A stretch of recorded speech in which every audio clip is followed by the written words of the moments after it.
Hey guys, it's Steve and Josh and we're back with another video. This video is going to be a little bit different because we have got some exciting news. I'm sure you would have heard it already, but it is our 20th birthday this month, May 2025. Time flies when you're having fun.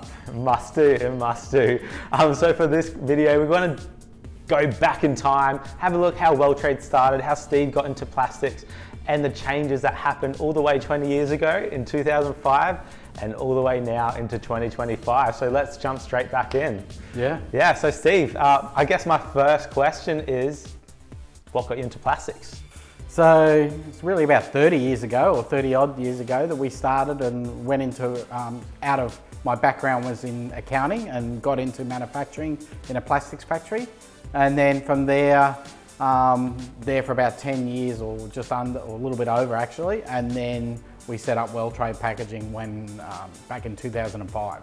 Yeah, wow. And then 2005, like how did you start? Where were you? I'm sure we weren't in this facility, for sure. No, we were a lot smaller, a lot more finding our way, I guess you'd say. We worked from a home office.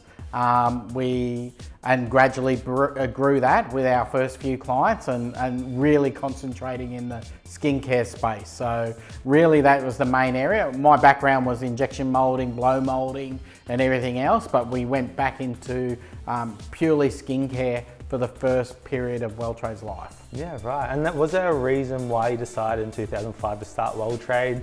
Was it purely just based on your experience in plastics, or were you out there trying to solve a problem? What was the reason why? Yeah, I have always loved solving problems. I like solving packaging issues or problems or trying to come up with something that works for people. And I saw there was a gap in the market. So that was an area that we had worked on previously. And when we went out by ourselves, Andrew and myself, my wife and I, we went out and we really went about solving problems and coming up with solutions to those problems. So how long did that go on for, and when was the next big change for you? Yeah, so that went on for about 8 years total, I think, where we were finding our way, growing the business, getting established, and some of those were some challenging years really in terms of the business and getting it going, but it was going, and we were starting off with one client, then two clients, because we started off with nothing in the business. And then, but 2015 we packed up and we moved to our first commercial address in Jade Drive. So that was a small warehouse, allowed us to put on some staff because up till then it was quite compact in our team. Wasn't long after that you joined us.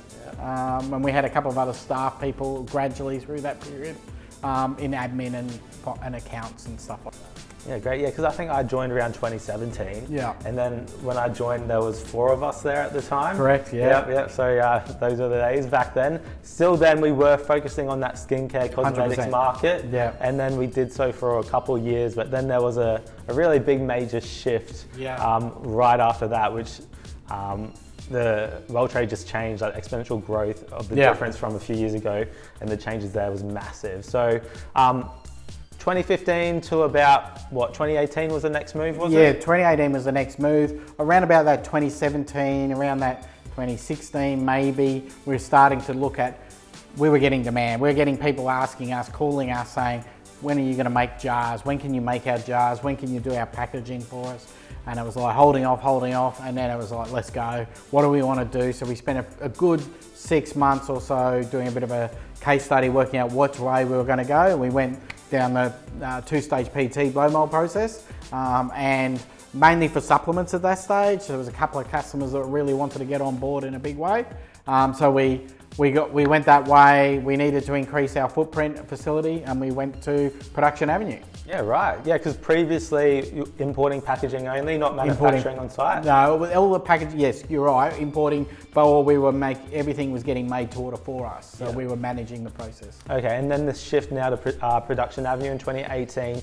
Are you physically making on site at that time? We started making on site. As you remember, we were there. We were making our jars. I think we were making 300 jars. We were making 3.2 litre jars, 4 litre jars, and some tablet bottles, and that's where we started, and it was cool. Yeah, and then the staff increase, that's when we started to see from the 4 or 5 or so people, really then a big jump happened then, because had to bring on new staff, all the new machinery. Yep, the manufacturing guys, they were loading the trucks at that time, but they were required. We had extra staff in the office, and it gradually just kept going bigger and bigger each year.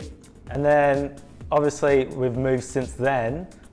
Due to what? Why did we move again so soon afterwards?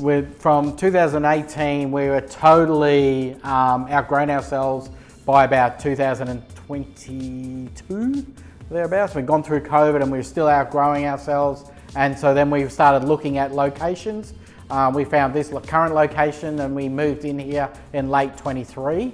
And grew our staff even more, grew our family even more. We doubled our capacity. We built a large clean room, so everything is manufactured in a clean room here. We're very, very tidy. We practice the 5S lean process on everything we do. Our floors and warehouse are tidy and everything else and that. But we also went into this place and specifically planned it so that we would have extra space for growth. So we've managed our expectations for the next 5 to 10 years, hopefully, here where we can add additional racking where required, but yet we've got plenty of racking for our current requirements, and we doubled our capacity. Yeah, wow. So it might be a bit soon for me to say what's going to happen in the next 20 years, but looking ahead, where do you see Weltrade? I think just pretty much doing what we're doing, except for always looking to push the boundaries on sustainability. I mean, that's something we're passionate about here, always looking at what we can do better. That continuous improvement aspect of the business is something we would like to continue. We're looking at our structures and how we can develop our people more, and our people take even more load off of us. So that's something we're looking to do, improving people and our operations. Great. Well, yeah, Steve and Andrew, they've done an impressive job here. But Steve, I've got one last question for you. Obviously, we deal with brands and new businesses on the daily. What's one piece of advice that you can give to them to start up a successful business? Yeah, I think you asked me this one, and I think if I was going to be honest, I think it's really important that, and it doesn't matter whether it's us, our customers or whatever, is really being clear and focused on what you want to do. And then my perspective is coming out with a clear purpose on what you want to do. And our one is creating sustainable solutions. So whether it's sustainable from an environmental aspect or sustainable for an ongoing life aspect. And then working the next step down is going, okay, what's my 5-year plan? Just keep knocking it off in 3 to 5 year plans, knocking it off, keep achieving, and then reassessing. And that's what I would say, because the rest of it falls into place. Yeah, perfect. Well, that's it for this video, guys. Thanks for listening. It was an awesome video to pick Steve's brain a bit, see how he got started and how Weltrade got established.